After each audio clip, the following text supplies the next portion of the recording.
سلام به همه دوستان و همراهان عزیز کانال سامانتک. من حمید اکبری هستم، فعال حوزه فناوری اطلاعات و شما در حال تماشای دومین ویدیو این کانال هستید. با ما همراه باشید.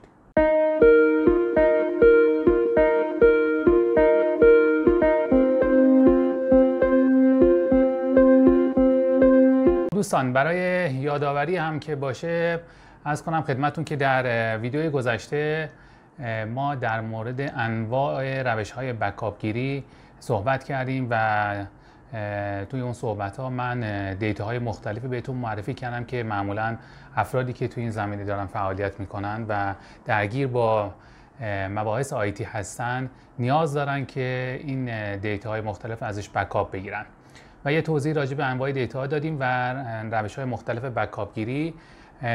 حالا طبق صحبتی که دفعه قبل من باهاتون داشتم، این روش‌هایی که قبلا گفته شده تک به تک ما جلو میاریم و راجبشون بیشتر صحبت میکنیم و نرم افزارهایی که این کارا رو انجام میدن راجبشون صحبت خواهیم کرد.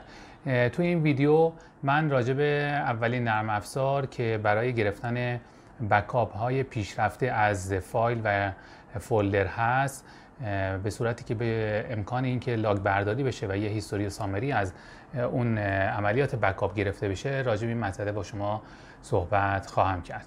در ادامه همراه من باشید.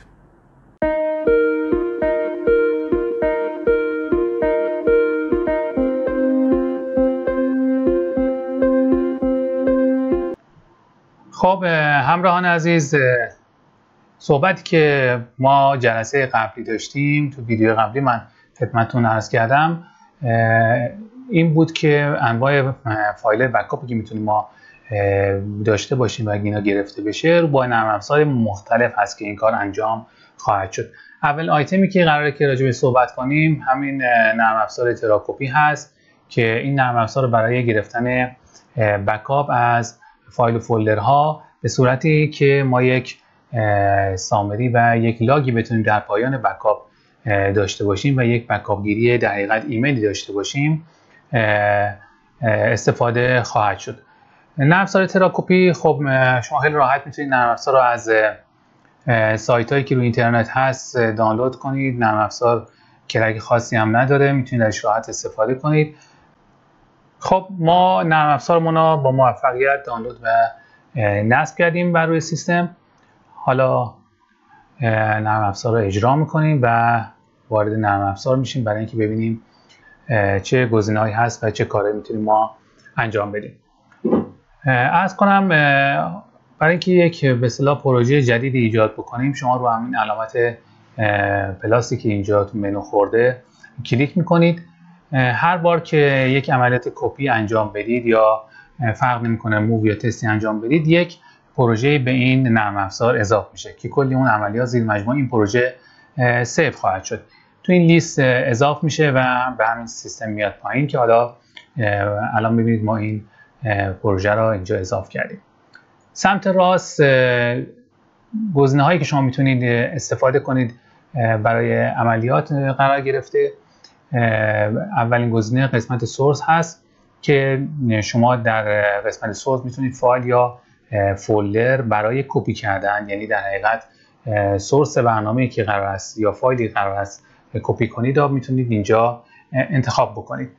ما اینجا یه فولدر خب برای تست انتخاب میکنیم، یه فولدری که یه تعداد فایل و فولدر زیر مجموعهش یا محتویاتش مناسب باشه که حالا مال نرم افزار بولند دلفی هست که نمیدونم حالا دوستانی که برنامه‌نویسی کار کردن میدونن که یکی از اولین نرم افزارهایی که به اصطلاح وارد بازار شد همین نرم افزار دلفی 7 بود که فایل اگزه خیلی سبکی هم تولید میکنه برای نرم افزارهای خیلی سبک. واقعا هنوزم که هنوز کارهایی داره و استفاده میشه. بگذاریم سورس کپیمون رو انتخاب کردیم. خب همینجوری که مشخص هست اینجا تعداد فایل 7740 به اصطلاح هست که انتخاب شده و محتویات این فولدر ما هست. گزینه بعدی که باید تنظیم کنیم تارگت ما یا در حقیقت دیستینیشن یک هست که قراره که کپی انجام بشه. فرضاً حالا ما چون برای تست هست همون درایو سی یا هم روی دسکتاپمون قرار میدیم.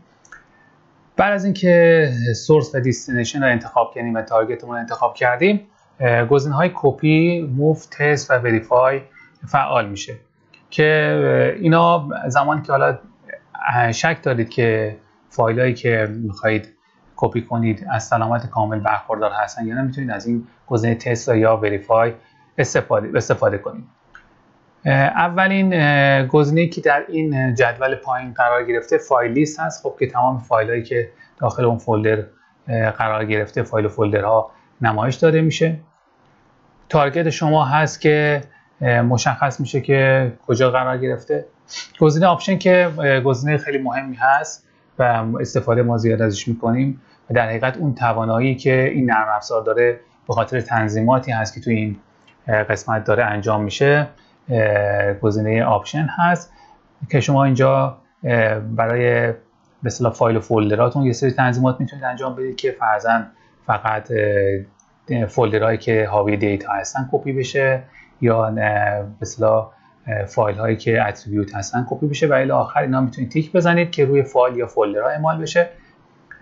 روی عملیات ترانسفر میتونید یه سری آپشن قرار بدید که زمانی که اون عملیات داره انجام میشه، اگر که کالیژن ایجاد شد اون کالیژن بیاد به شما یک پرامپتی داده بشه که شما ببینید یا نه، اووررایت انجام بشه بدون اینکه به شما پیغام داده بشه و عملیات اووررایت زمانی که فایل های مشابه وجود دارن انجام بشه، یا اسکیپ کنه و فایل مشابهی اگه دید به اصطلاح کاری انجام نده و پرش داشته باشه و الی آخر که حالا از روی به اصطلاح متنی هم که نوشته شده شما میتونید متوجه بشید که چه کار باید انجام بدید. این تنظیمات شما بسته به نوع کارتون میخواهید انتخاب کنید و میتونید انتخاب کنید و کارتون رو انجام بدید. و عملیات هش کردن یا رمزگذاری فایل هم شما توی این پروسه میتونید انجام بدید که پروتکل‌های مختلفی داره که میتونید این پروتکل‌ها رو یکیش انتخاب کنید و به اصطلاح برای کپی کردن از هش هم استفاده کنید. بعد از اینکه عملیات کپی انجام شد، آن فینیش، شما مشخص میکنید خب گزارش عملکرد یا گزارش اون پروسه که انجام شده رو اگر نیاز داشته باشید بررسی بکنید، میتونید یه اکسپورت بگیرید و توی فایل HTML کنار اون دستینیشنتون به شما نمایش داده میشه که حالا ما اینا تست خواهیم کرد. یا چکسام فایلش هم که میتونید تیک بزنید که براتون گرفته بشه. این تنظیماتی که اینجا انجام بدید میتونید به صورت دیفالت نرم افزار ذخیره بکنید. استاتوس هم که بعد از اینکه حالا ما استارت زدیم و عملیات کپی شروع شد ما میتونیم عملیات اینجا ببینیم وضعیت‌ها. لاگ هم که باز بعد از شروع عملیات اینجا من نشونتون میدم که چه لاگی از این کار برداشته میشه و شما میتونید استفاده بکنید. خب بعد از اینکه ما مسیر سورس و تارگت رو انتخاب کردیم، دستور کپی رو میزنیم. اگر که دقت بفرمایید بعد از اینکه این دستور زده شد، مقصد ما، چون ما یه بار این فایل الان برای تست کپی کرده بودیم، مقصد ما شامل این فایل هایی که قرار است کپی بشه باشه.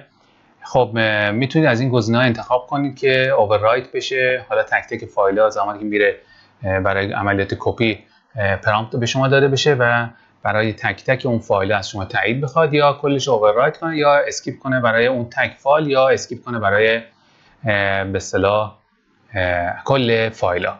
که ما یه دستور اووررایت میزنیم فعلا برای تست و عملیات کپی شروع به انجام میشه.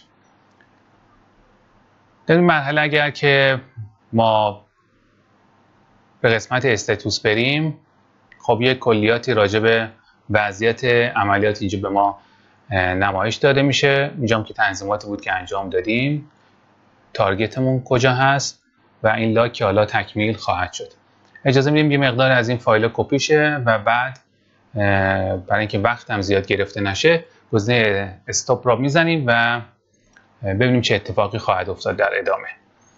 خب تعداد فایلی که اد شده رو به شما نمایش داده میشه. این تعداد هم حالا اوکی داده به شما. گزینه وریفای را ما میزنیم تا دقیقاً از لحاظ آماری و لاگ برداری و اون فایل اکسپورت که به ما میده، نتیجه عملیات برای شما به صورت اون فایل HTML ذخیره میشه. اجازه میدیم این کار وریفای انجام بشه.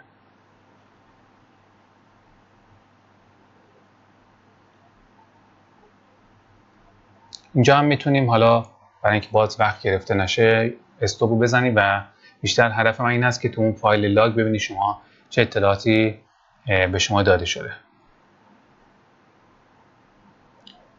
خب استاپ رو میزنیم. قسمت وریفایش اینجا الان مشخص است چقدره. برمیگردیم روی دسکتاپمون و این فایل HTML است که به شما داده شده. اینجا خب زمان کپی مشخص هست، سورس و تارگت و اینکه چکسام داشته یا نه اینا مشخص شده. آماری که به شما داده میشه این فایلی که به اصطلاح به صورت دقیق کپی شده و از لحاظ حجمی هم مقایسه انجام شده و تو سورس و دستینیشن حجم مطابقت داشته به صورت لیبل اوکی برای شما نمایش داده میشه. اون لیبل هایی که به صورت وریفای خورده در حقیقت فولدر هایی هستن که شما داخل اون سورس اصلی داشتید. اگه دقت بکنید زمانی که فولدر رو کپی کرده و بعد فایل ها داخلش داشته به صورت وریفای به شما نمایش داده که حالا حجمش هم که چون حالا فولدر تک فولدر کپی شده به صورت 0 بایت نمایش داده میشه. اینجا اگر که مسئله دیگه پیش اومده باشه یا هر اروری داده باشه دقیقاً برای شما مشخص میکنه و شما از این آمار میتونید استفاده کنید زمانی که به اصطلاح فایل‌های حیاتی رو کپی میکنید دقیقاً بدونید که تمام فایل کپی شده آمار چطور بوده و استفاده ازش ببرید. خب این دوستان توضیحاتی بود راجع به نرم افزار تراکپی که برای کپی گرفتن فایل ها به ما میتونه خیلی کمک کنه. اگر به صورت کلی ما بخوایم منافع و فواید استفاده از این نرم افزار رو خدمتون بگیم، این موارد میتونیم عرض کنیم خدمتون. کپی و انتقال فایل با سرعت بالا که این نسبت به خود دستور کپی ویندوز خیلی سریعتر انجام میشه. سرعت انتقال شما میتونید ببینید. قابلیت متوقف کردن انتقال و سرگیری دوباره این خیلی قابلیت خوبی هست که زمانی که فایل زیادی بخواید شما منتقل بکنید و احتمال اینو بدید که وسط عملیات کپی کردن نیاز به متوقف کردن کار دارید یا منابع شما درگیر میشه و سیستم قفل میشه، شما میتونید این کار رو پاوز بکنید و زمانی که حالا سیستم کاری باش ندارید از ادامه کار انجام بدید. این خب ارورهای راجع به کپی که میتونید تو اون آپشن تنظیم کنید که این ارور فقط به صورت لاگ به شما نمایش داده بشه و کپی متوقف نشه و بعداً اون لاگ رو بررسی کنید. از یونیکود پشتیبانی کنه و از زبان پارسی. این توضیحاتی بود که من میتونستم راجع به نرم افزار تراکپی خدمتتون بدم و شما ان شاءالله که بتونید از این نرم افزار استفاده کنید در کارهایی که میخواهید انجام بدید.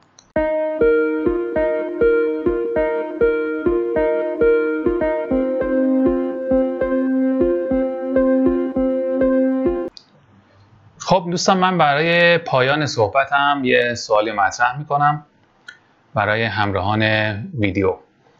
عرض کنم خدمتتون که شما اگر که در شرایطی قرار بگیرید که بخواید تعداد زیادی فایل که حجم این فایل ها بسیار زیاد باشه، فرضاً شما 2 میلیون فایل داخل یک فولدر داشته باشید، مجبور باشید که این فولدر را باز کنید. پس صورت مسئله این است که اولا تعداد فایل به حجم فایل زیاده، مجبور هستید این فولدر را باز کنید و محتویات این فولدر را کپی کنید. مسئله اونجا پیش میاد که به محض اینکه شما تو ویندوز دبل کلیک روی فولدر انجام میدید، سیستم شما هنگ میکنه و شروع به لیست کردن اون فایل ها میکنه و وقتی تعداد فایل ها خیلی زیاد باشه سیستم دیگه قفل میکنه و بسته حالا به رم سیستم و اینکه قابلیت سیستم شما از لحاظ سخت افزاری و نرم افزاری چی هست، مدت زمان زیاد میبره تا این فولدر باز بشه و تمام فایل به شما نمایش داده بشه. این مشکلی بوده که من جاهای مختلفی بهش برخورد کردم.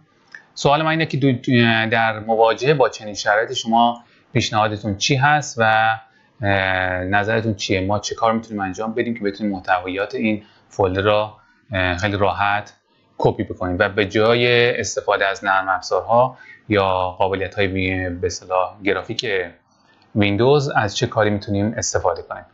خواهش میکنم که توی کامنت ها راجع به این مسئله توضیح بدید و نظرتون رو بگید. در ادامه همراهتون هستم.